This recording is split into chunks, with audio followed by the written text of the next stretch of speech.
What's up, guys? Jason up at the New 80s Revolution, back down here at the TN80sR half-hour power hour studio for episode number 2. Thank you for the response and the feedback for episode number 1. The amount of views in the amount of time tells me that you like it, so we're going to keep going. This is episode 2. More questions from you, more beer drinking, more open and honest answers. It all happens right now on the TN80sR half-hour power hour.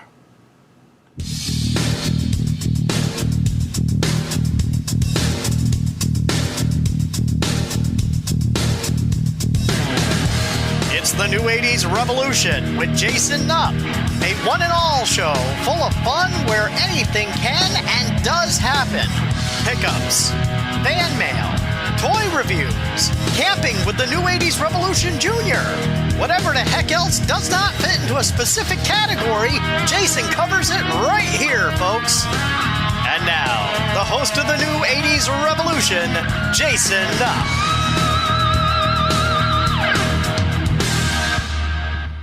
Here we go. Like I said, thanks to all of you guys for making this second episode possible. The second episode wasn't going to happen if you didn't watch the first episode.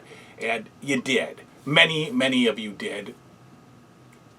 In a very quick amount of time. And that tells me that you have some interest in this. And that's why we're sitting down here for episode 2, 3. I've signed on for about a 10-episode deal. So let's keep it going. All right, so without further ado, we're going to dive right in here to the questions. Now, there is a common theme amongst 4 or 5 questions. And, you know, give or take a few words, the question is, what does my wife think of the collection and the obsession and all that? 4 or 5 of you have asked about that. And what I want to do is I want to have her answer it. So on the next episode, we'll have the children's mother down here in the cave asking or answering that question. What does she think of the collection? What does she think of the obsession? What does she think that parts of this room are starting to move upstairs and creep into the living room and the family room and even the kitchen? What does she think of all that? Let's hear it from her, not me. Next episode. So save those questions. Save those. I will answer all 4 of you who asked that style of question. So before then, let's get to my man. Let's go to Gary. My man Gary F., who is a long time friend of this channel. He sent us 4 questions. We'll do 2 of them. You know what? We'll get them all done. Gary's been a long time friend of this channel, so why wait? Let's jump right in. To get all of Gary's questions out of the way. He says, have you considered shooting the last 3 PACW matches all in one take to get it over with? All right, so here's the deal with PACW. I don't know if you like it. I think some of you do. I assume Gary does. And there's a couple of other people who are like, yeah, where is it? You know, you started this tournament and then it's gone. What's going on? I don't know. I don't like it. I don't think it's any good. You know what I mean? The set is still down here. You know, the arena backdrop and all that. Got fresh new ropes for the ring. You know, so it's all here. The tournament bracket is down there on the floor. You know, so it's still here. I just don't know if I'm doing it any good. I don't know if I'm doing it any good. I don't know if it's entertaining. You know, I gotta. If you want it in the way that it was for the first few episodes, I'll do it. If you guys like it, I just didn't know if you liked it. You know, outside of a few handful that were saying, "Where is it?" Collectively, is it something that you want to see on the channel? Let me know. Gary also asks, if you had to purge one genre to make room in the cave, what would it be? I've thought about this recently, actually, because, you know, we're getting crazy down here. You know, we're filling up. So, I told you guys a while back that the Travel Channel reached out and wanted me to do like an interview thing for a new show they were doing. And I turned it down because the concept was you talk about you talk about your collection, whatever it is, and then you sell it, right?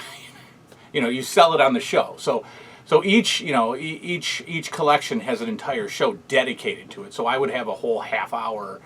I forget what the show was called. But it's supposed to start getting off the ground in these things never happen. So the show will probably never exist. But the idea was I was going to talk about a portion or all of my collection, how important it is, do the tour, interview the family, blah, blah, blah, and then sell it. Right. Sell it to an appraiser, sell it to whoever. And that was it. Like, you couldn't refuse. You just sold it. And so I was like, nah, I'm not going to do that. But then I thought, well, what if I sell a portion? What if I agree to do a portion? And the portion that I was willing to give up is over there. Right there. The NES collection. Why? I mean, look at it. It takes up like one tiny little corner. It wouldn't even be like a massive... It wouldn't even be a massive space opener or upper.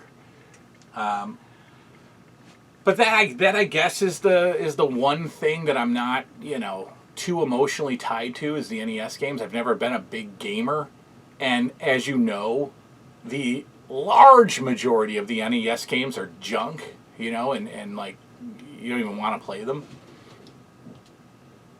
And many of you might know that a complete NES collection is, almost unobtainable with some of the prices for the more rare games.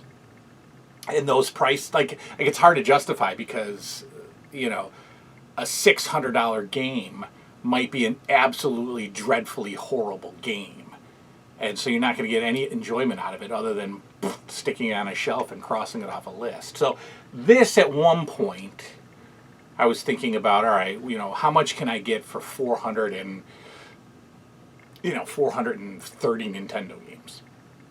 Do I want to list them on eBay one at a time over the next 6 months? No way. And so they stay here. And there are so many different ways to play Nintendo, so many better ways. And I know that's hard to imagine me saying. But as far as better, I mean more reliable. There's many more reliable ways of playing NES games other than, the standard NES system, which, I don't have a working one today. I have the bootleg, whatever. So that's probably what I would purge. I'm not going to. I have no plans to, but that's what I would get rid of. He says, this is Gary, my man Gary, what do you consider to be the single greatest pop rock song of the 80s, and why is it Pour Some Sugar on Me?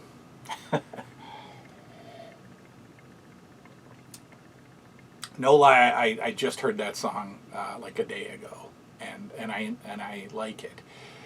I'm a different music guy. My musical tastes are all over the place. I was thinking about doing like a top 5 favorite bands, and then like, It'll Blow Your Mind was kind of like my hook, because I can tell you, like, TLC is on that list, right? So I've got some of the weirdest musical taste. Jewel is on that list. So maybe I'll do my top 10. Because I just gave away 2 of them. So my musical, I'm all over the place. Totally all over the place when it comes to music. So in my little 8, 9-year-old, 10-year-old head, Pour Some Sugar on Me, I didn't care about. I cared about Thriller. that was my jam. When Thriller came on, I was excited. Plus, it's got the wrestling connection for me. So, do I consider Thriller to be the single greatest pop rock song of the 80s? I mean, no, but, it was an important song in my childhood. I don't know. I'd have to really zone in to 80s music, and really hear it with different ears, because I'm not a music guy. I could leave it, I could take it or leave it. I could leave it. Music doesn't do anything for me. And then his final question is, how exactly are you getting that stereo back up the stairs? Well, great question, but you're like 2 weeks too late. It's gone, man. It was easy. They, it's. Sorry, I'm trying to delete your questions here so I don't read them over again. But it came apart. The speakers went in my car. I have an office, and I have a dump at my office, a garbage dump. So I can dump big stuff in the garbage. So I just took the speakers to my office. I took the stereo, brought it upstairs, threw it out. No big deal. It's gone. It's history.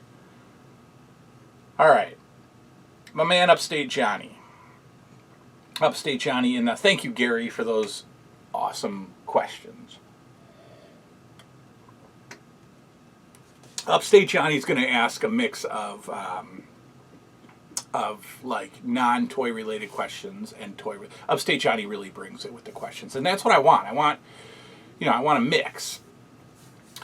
If you haven't already, email the questions over to me. Right? The email address is down below, and it's also TN80sR questions@gmail.com. Get the questions over to me. You're filling up my inbox. Keep them coming. We got 4 or 5 shows just locked up with all these questions that you've answered so far, or asked. Upstate Johnny says, do you see yourself staying in the town you currently live? Same house? Any aspirations of moving, or is this the spot? I think about moving daily. Do I love my little town? No, I don't. The Hilton Fireman's Carnival was just this weekend, and when I take the children there because they enjoy it, I seriously start thinking about moving again, because nothing brings out the best in people like a carnival. But it's so overwhelming to think about moving. I would love to live on a farm. I would love to live on a ranch. I would love to have no neighbors for a mile. I would love to have trees for days. I would like my backyard to be just an unclaimed forest, right? I would love to have deer running through the yard, put some salt licks out there. That's ideal. But we are a really picky people here in this house, and I've probably put, not an exaggeration, I've probably put about $75,000 into this house. And I know that's not the smartest thing in the world, because you're not going to get all that back. But we've put a lot of money into this house to make it ours. The basement is finished, obviously. We have a $30,000 kitchen that we just put in a couple of years ago. The patio was like $12,000. All the landscaping has been a lot. I just got new windows. That was $9,000. So, I'm not trying to talk about money, but that's the reason why we're not thinking about moving, because we've done so much to this house already, and we're pretty picky. Like, I don't want to go into a new house without a finished basement. I don't want to go into a new house without now a patio in the back. I don't want to go into a house that I got to replace the windows. It's harder and harder to find houses that are like done. Could I build a house? Yeah. But that just seems like a process. And I don't want a $350,000 house. at 45 years old. I don't want a 30-year mortgage. I don't even know if I'd get a 30-year mortgage on a $300,000 house at 45. I don't know. So, do I want to? Yeah. Will I? The needle's trending towards no, unfortunately. Would I move out of this town? Sure. Would I move out of this state of New York? Would I move out of this country? Yeah, sorry, Patriots, but I would. Don't love it here. Don't love the attitudes. Dig the country, freedom, rock on, Vietnam, But I'd head somewhere. I don't know, maybe Switzerland or something. If Upstate Johnny's second question, if LJN didn't exist, or any other wrestling-related toys, there's no such thing as a wrestling toy, what line would I have gone over for? I'd have to say G.I. Joe, because it was so deep, and so many vehicles, and so many bases, and cartoons, and movies. I'd go G.I. Joe for sure. It probably would have happened that way. If wrestling didn't distract me as much as it did as a kid, I would have done G.I. Joe. For sure. All right, those are Johnny's 2 questions. He's got about 19 more. Don't worry, we'll get back to him later on. My man Ron, G.I. Joe Ron, is in the house. He's bringing a few questions here.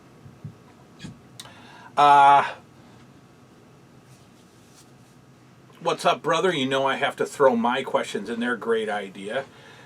Let's see. He says, what was the best and most exciting pickup at a toy show or yard sale that you were not looking for?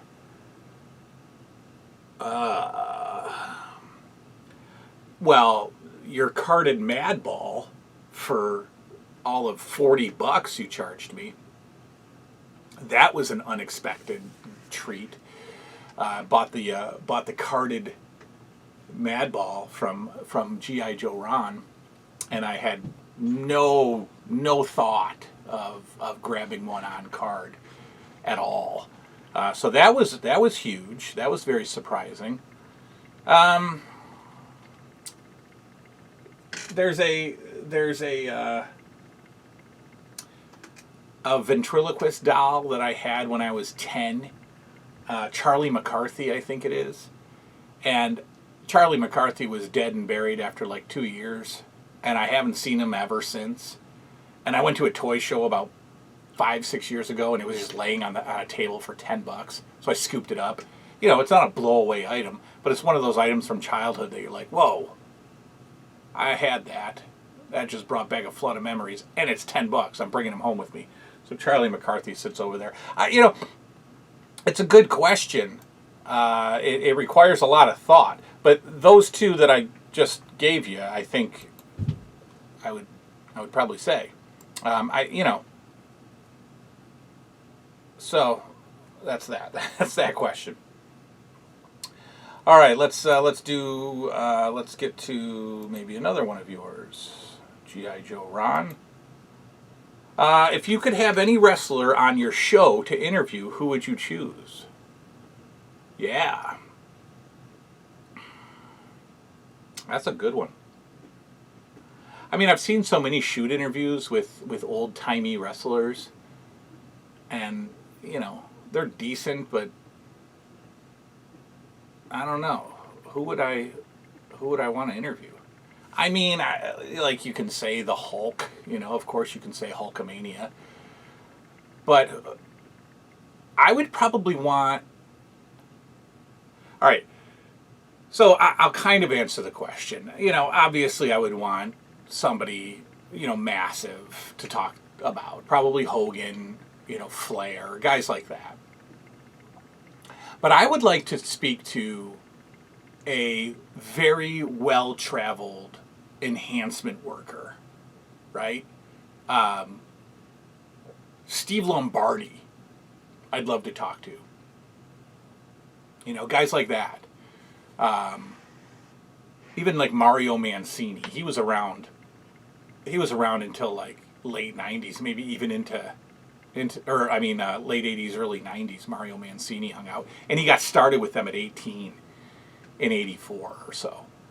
So he was there, and Steve Lombardi was there through everything, right? And they don't have to have a story to tell.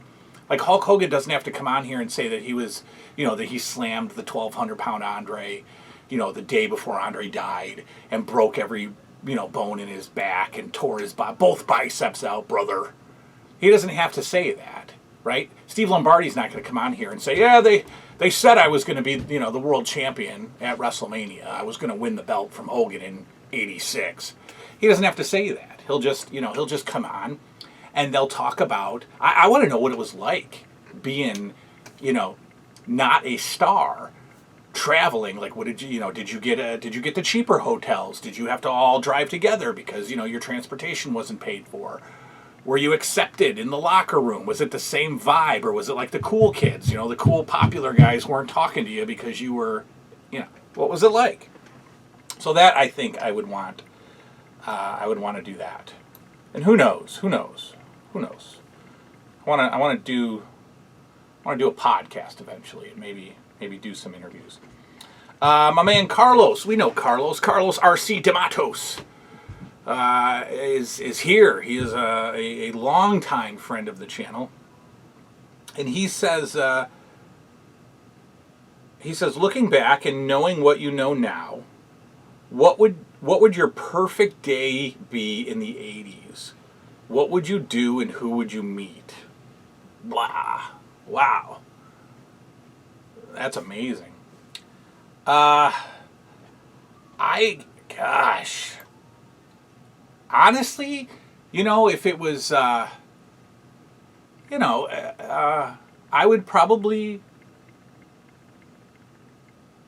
I'd probably pick a Friday in like third grade, right? And we're going to do a show of whatever happened to elementary schools, and we're going to go and we're going to take a look at my elementary school and talk about some memories of school. I actually loved going to school in elementary school. I loved second grade, third grade, fourth grade. I loved it. Absolutely loved it, because it was, everything was going on in our lives at that time, and we were sharing it with our friends. It was amazing.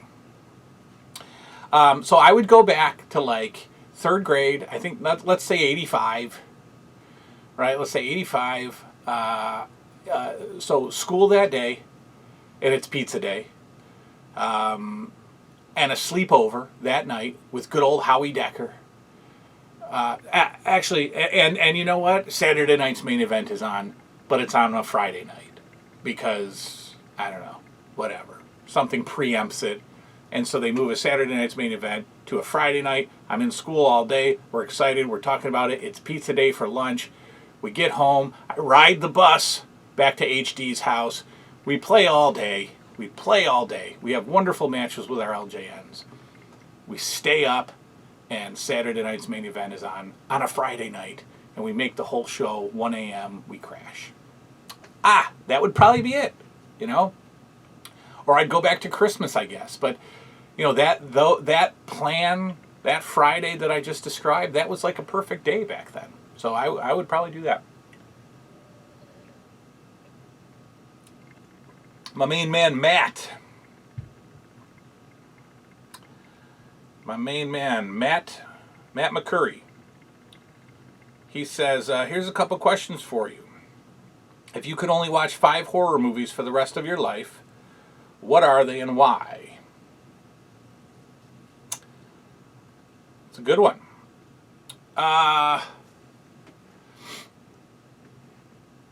5 horror movies, I'd have to say, like that would be hard to pick the Friday the 13th series because there's more than 5. Or are we going to count entire series? 5's a lot then. I'm gonna mess it up on you. Say series, and then you can kind of tell. But I would take the Friday the 13th series, the Nightmare on Elm Street series. Man,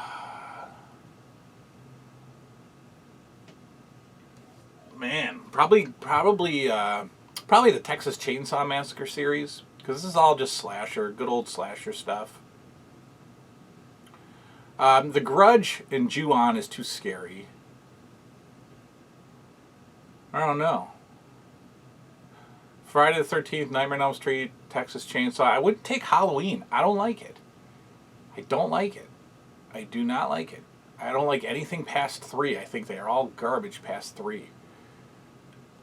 I'm probably 1 in a million, but I like the Rob Zombie Halloween's better. Whoa, I know that's insane, but I do. I don't know. I'm crazy. What else horror do I like? I mean, oh, probably Return of the Living Dead, parts 1, 2, and 3. For sure. Yes, those are good. Anything after that is made for TV garbage. But, yeah. So Friday, Nightmare, Chainsaw, and the Returns of the Deads we'll go with. That's 4. That's all I can think of. And then his second question is kind of similar to the one I just answered. He says you have to choose one age of your life to go back to in time for 1 month. What year would you choose and why, and what's a day in that year like? Yeah, again, right in the middle of elementary. I would probably pick December of like 85. I'd go December of 85 to go back to. I remember details of it very vividly. I was on the St. Pius After School Bowling League.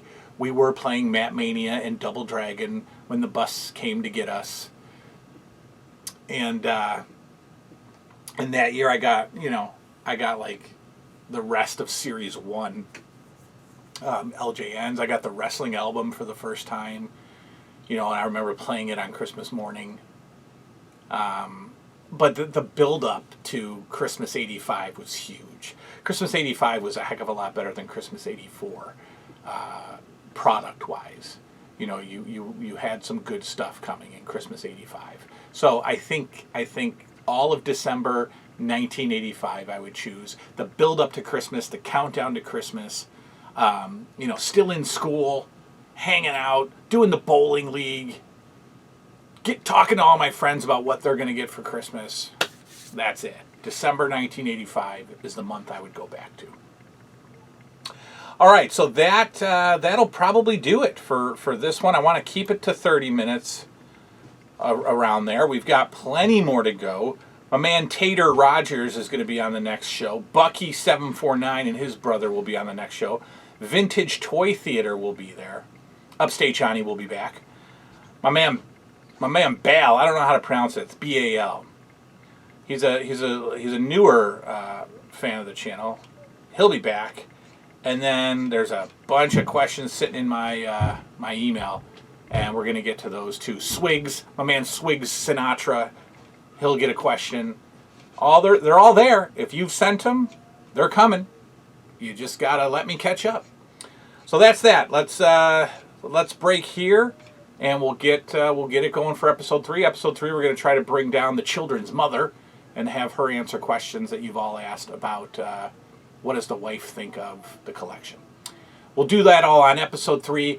Keep it going, guys. I'm having a blast with this show, and this has kind of become my favorite show on the channel. We're going to do all the other stuff, too, of course, but I'm loving this. So let's keep this going. Get those questions to me. Send the questions on Gmail, TN80sR questions@gmail.com. Get them over and get yourself represented on the show. Thanks, everybody. We'll see you again next time. Good night now.